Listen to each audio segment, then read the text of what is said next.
जय श्री श्याम। तो फ्रेंड्स, आज हम चलते हैं श्याम बाबा का दर्शन करने खाटू श्याम।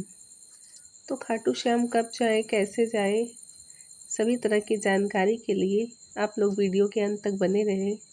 और चैनल को सब्सक्राइब नहीं किया तो प्लीज़ चैनल को लाइक और सब्सक्राइब करें। तो खाटू श्याम जाने के लिए आप कहीं से भी ट्रेन लेकर जयपुर आ जाएं। जयपुर रेलवे स्टेशन के बाहर बस स्टॉप पे आपको खाटू श्याम जाने के लिए लग्ज़री और नॉर्मल दोनों तरह की बसें मिल जाएंगी। लग्ज़री बस का किराया 160 रुपये और नॉर्मल बस का किराया आपको 80 रुपये पड़ेगा। तो खाटू श्याम जाने के लिए रास्ते में देखिए आप बहुत से यात्री पैदल भी जाते हैं, जिनका जैसा मन्नत होता है वैसा करते हैं।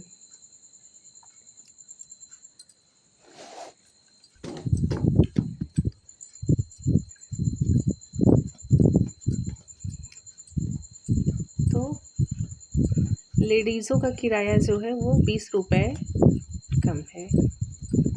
तो यहाँ खाटू श्याम बस स्टॉप पे पहुँच के आपको यहाँ से ई रिक्शा मिल जाता है, जो 20 रुपये लेके आपको मंदिर के पास पहुँचा देता है।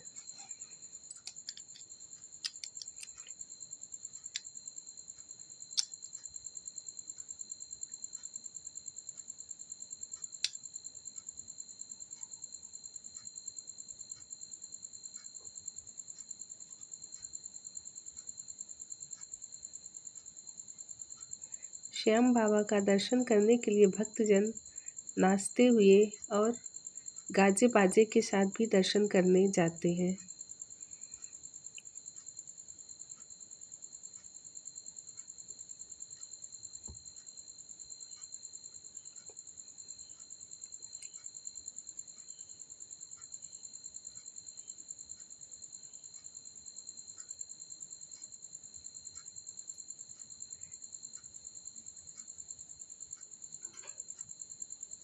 यहाँ रुकने के लिए आपको पर्याप्त होटल और धर्मशाला भी मिल जाते हैं।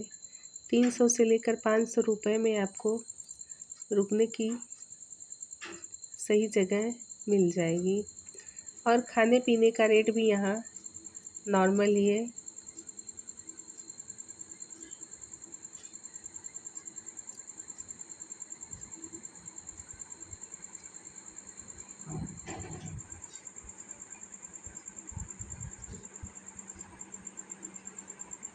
श्याम बाबा का मंदिर अभी कुछ इस तरह से है।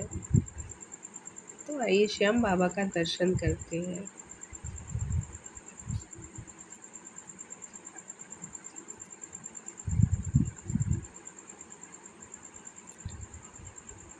यहाँ फरवरी महीने में होली के समय काफ़ी अधिक भीड़ हो जाती है और यहाँ 1 महीने का मेला लगता है।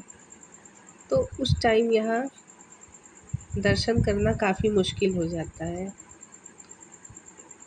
बाकी महीनों में कुछ खास भीड़ नहीं रहती, आप आराम से दर्शन कर सकते हैं।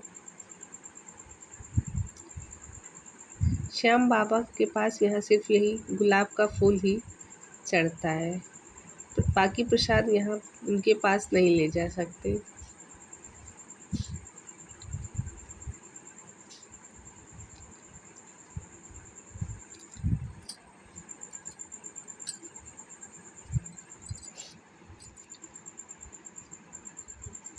तो श्याम बाबा कौन है, इसके बारे में आइए हम लोग जानते हैं थोड़ा विस्तार से।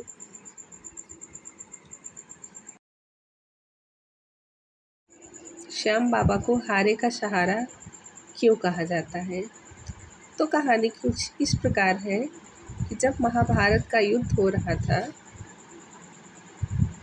तो उस समय ये उस युद्ध स्थल में लड़ने के लिए आए थे। इनका नाम बर्बरीक था और ये भीम के पौत्र और घटोत्कच के पुत्र थे। ये भगवान भोलेनाथ के बहुत बड़े पुजारी थे और भगवान भोलेनाथ ने इनको 3 अमोघ बाण दिया था, जो किसी भी युद्ध का निर्णायक था। ये 3 बाण किसी भी युद्ध में चलाने के बाद फिर वापस इनके पास आ जाता था। तो यही 3 बाण लेकर ये अपनी माँ का आशीर्वाद लेकर महाभारत के युद्ध स्थल की तरफ चल पड़े।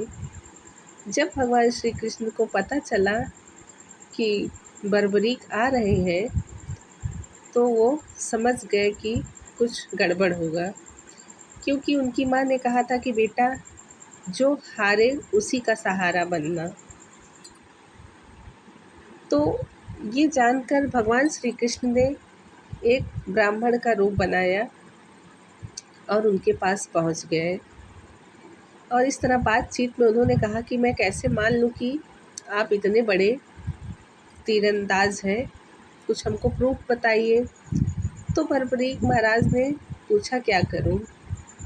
तो भगवान श्री कृष्ण ने कहा, यही पीपल का जो पेड़ है, इसके हर एक पत्ते को आप बेध के दिखाओ। और भगवान कृष्ण ने एक पत्ता अपने पैर के नीचे दबा लिया। तो बर्बरीक ने बाण चलाया और पीपल के सारे पत्ते गिर गए और तीर आके भगवान श्री कृष्ण के पैरों के पास इधर उधर घूमने लगी। तब बर्बरीक ने कहा कि भगवान, आप ब्राह्मण अपना पैर हटाइए, नहीं तो ये तीर आपके पैरों को भी भेद देगी। तो भगवान श्री कृष्ण समझ गए कि अगर ये युद्ध में कौरवों की तरफ से युद्ध करने के लिए चले गए तो सारा पासा ही पलट जाएगा। इसलिए भगवान श्री कृष्ण ने उनसे कहा कि मुझे आपके शीश का दान चाहिए। इस पर बर्बरीक को बड़ा आश्चर्य हुआ। उन्होंने कहा कि कोई एक साधारण ब्राह्मण तो इस तरह का दान नहीं मांग सकता। कृपया आप कौन है, अपना असली रूप दिखाइए और अपना दर्शन दीजिए। तो इस तरह बर्बरीक के कहने पर भगवान श्री कृष्ण अपने असली रूप में आ गए और उन्होंने बर्बरीक को दर्शन दिया।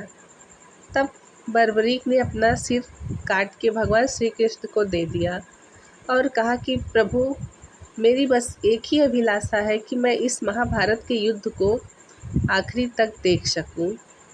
तो इस तरह एक खाटू नाम का ऊंचा पर्वत था, जिस पर भगवान श्री कृष्ण ने इनके सर को स्थापित कर दिया और वहीं से ये पूरा महाभारत का युद्ध देखे।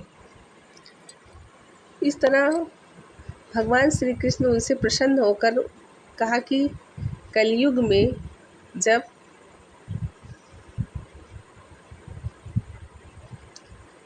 लोग आपको श्याम बाबा के नाम से पूजा करेंगे और आपकी काफ़ी ख्याति होगी। इस तरह से बर्बरीक महाराज ही हमारे खाटू श्याम बाबा हैं, जिन्हें हारे का सहारा कहा जाता है।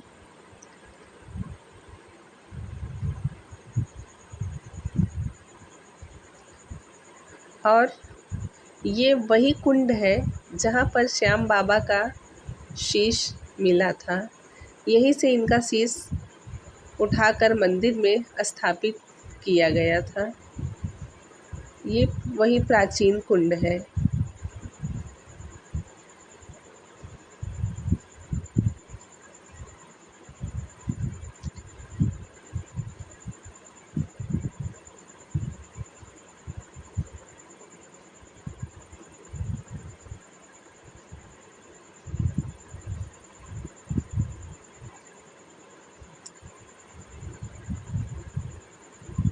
और यहीं थोड़ी ही दूर में एक नया कुंड भी बनाया गया है, जिसमें जेंट्स लोग स्नान करने जाते हैं।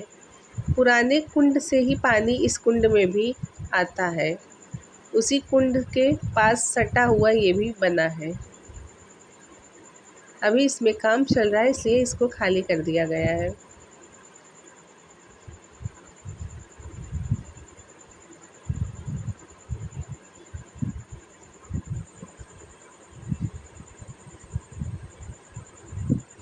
तो इस तरह से आप लोग देख सकते हैं कि यहाँ रुकने के लिए मंदिर के पास भी कई होटल और धर्मशाला है। यहाँ आपका आने जाने से लेकर खाने पीने तक का पूरा खर्च 1,500 से 2,000 रुपये लगेगा। अगर आप फरवरी महीने में आते हैं तो होटल वगैरह आप में काफ़ी भीड़ हो जाने के कारण रेट बढ़ जाता है। नहीं तो कई धर्मशाला ऐसे भी हैं जहां आपको फ्री में भी रुकने का स्थान मिल जाएगा।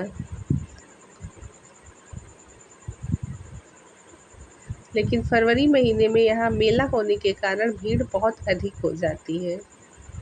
तो जैसा आपको जिस महीने में समय मिले आप जा सकते हैं।